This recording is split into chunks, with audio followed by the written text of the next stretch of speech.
He further says most Poles are convinced the Russians, not the Germans, murdered those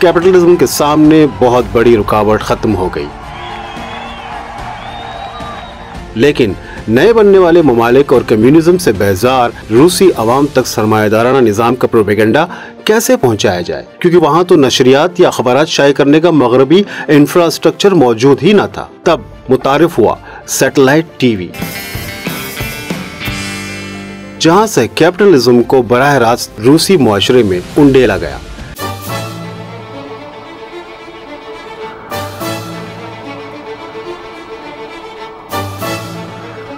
ये देखिए, ये गोरबाचोव का pizza हट का कमर्शियल है।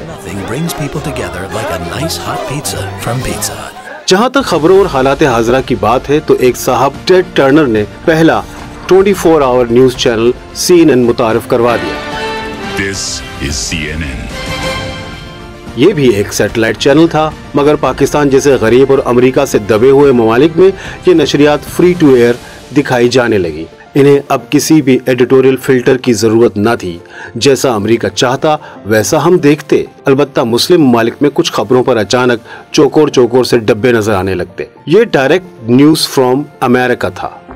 The Bush White House now says war with Iraq could begin at any moment. It took 6 months. New world order का पहला हुक्म। उन्हीं दिनों अमेरिका ने इराक पर हमला कर दिया और दुनिया भर में लोग अमेरिका की बेपनाह फौजी ताकत के मुजाहरे बराह रास्त CNN पर देखने लगे। बहरी बेड़ों से उड़ते F-18,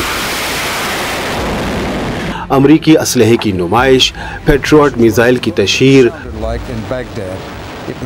हमें बावर कराया गया कि दुनिया में अमन चाहते हो तो अमेरिका ही है जो पुलिस का किरदार अदा कर सकता है और करेगा भी। टीवी पर नजर आते अमेरिकी फौजियों का वेलकम करते कुवैती अवाम, सद्दाम के गुस्से भरे बयानात, सद्दाम के मजालिम की कहानियों पर मबनी रिपोर्ट्स, इराकी अवाम के सद्दाम से बेजारी के कलमात, अमेरिकी सदर की सद्दाम को warnings.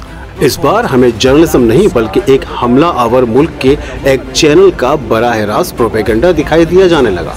Fighters designed for long-range bombing at night were completely loaded with bombs, according to this report, with missiles and with 20mm. और ये नए अंदाज में था।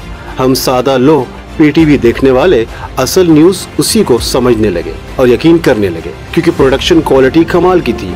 मुस्कुराते और खूबसूरत न्यूज एंकर्स, जबरदस्त animated 3D graphics. CNN headline news. I'm Charles Ziwi. The end is. बराह रास्त बात करते पूरी दुनिया में फैले रिपोर्टर्स और सबसे बढ़कर जेम्स अर्ल जोन्स की आवाज।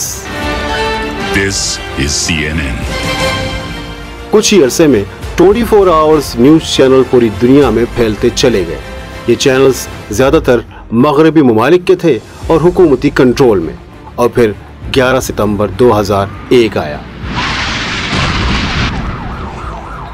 एक नई तारीख का आगाज हुआ और एक बार फिर सहाफत को नई जिम्मेदारियां सौंपी गई।